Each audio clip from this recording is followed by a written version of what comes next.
আন্দোলনে বাংলাদেশ ফ্যাসিবাদ মুক্ত হয় তাকে সেখানে সবচেয়ে বেশি অবদান হচ্ছে শহীদ জিয়া আদর্শের সৈনিকদের। যে ইতিহাসে টানবেন সেখানে ছাত্র দলের ভূমিকাকে বাদ দিয়ে বাংলাদেশের কোনো ইতিহাস কখনো রচনা করা সম্ভব হয় না। প্রিয় বন্ধুরা, যখন এই দুর্দিন এসেছে, যখন এই গণতন্ত্র রক্ষার জন্য আন্দোলনের ডাক এসেছে, যখন এই দেশের স্বাধীনতা সার্বভৌমত্বকে রক্ষার জন্য ডাক এসেছে, আমরা দেখেছি এই ছাত্র দলের সহযোদ্ধারা হাসতে হাসতে দেশের জন্য নিজের জীবন বিলিয়ে দেয়। প্রিয় বন্ধুরা, যা অন্য কারো দ্বারা সম্ভব নয়, একমাত্র ছাত্র দলই প্রমাণ করেছে দেশের জন্য, জাতির জন্য এই লাল সবুজের পতাকা রক্ষার জন্য যে কোনো আন্দোলন সংগ্রামে গুরুত্বপূর্ণ ভূমিকা পালন করা। ফ্যাসিবাদ মুক্ত বাংলাদেশ 16 বৎসর এই ছাত্রদলের নেতাকর্মীদেরকে ধ্বংস করার জন্য এমন কোনো কাজ এই ফ্যাসিবাদরা করেনি, আমরা দেখিনি। সব করেছে, কিন্তু জাতীয়তাবাদী ছাত্রদলকে ধ্বংস করা সম্ভব হয়নি। বরং আমি মনে করি ছাত্রদল দিন দিন তার শক্তি বৃদ্ধি করছে, আরও সুসংগঠিত হচ্ছে, বাংলাদেশের জনপ্রিয়তার শীর্ষে অবস্থান করছে।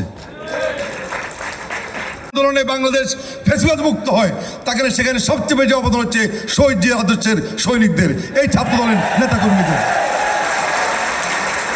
যেখানে টানবেন, যে ইতিহাসে টানবেন সেখানে ছাত্র দলের ভূমিকাকে বাদ দিয়ে বাংলাদেশের কোনো ইতিহাস কখনো রচনা করা সম্ভব হয় না। প্রিয় বন্ধুরা, তিনি ক্ষমতার লোভে এতই অন্ধ হয়েছেন যে বাংলাদেশের সমস্ত প্রশাসনকে তার পা ছাড়া কুত্তায় পরিণত করেছিলেন। আজকে ওই সমস্ত কুত্তারা কোথায়, তাদেরকে খুঁজে খুঁজে বের করতে হবে, যারা শেখ হাসিনার পক্ষে দালালি করেছে, যারা এই দেশকে ধ্বংস করেছে। একনল হ্যান্ড ওয়াশ 100% প্যারাবেন ফ্রি, তাই নিরাপদ হাতের জন্য আস্থা রাখুন একনলে। তাদেরকে বের করতে হবে। কিছু সংখ্যক নেতাকে গ্রেপ্তার করা হয়েছে আমরা দেখেছি, কিন্তু এখনো অনেক দালাল আমাদের আশেপাশে ঘুরছে।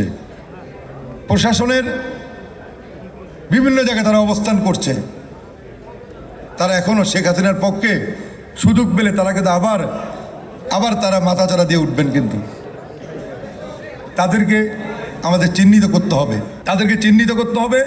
এই যে আমাদের সহযোদ্ধারা জীবন দিয়েছেন, রক্ত দিয়েছেন, তাদের রক্তের সাথে বেমানি করা যাবে না।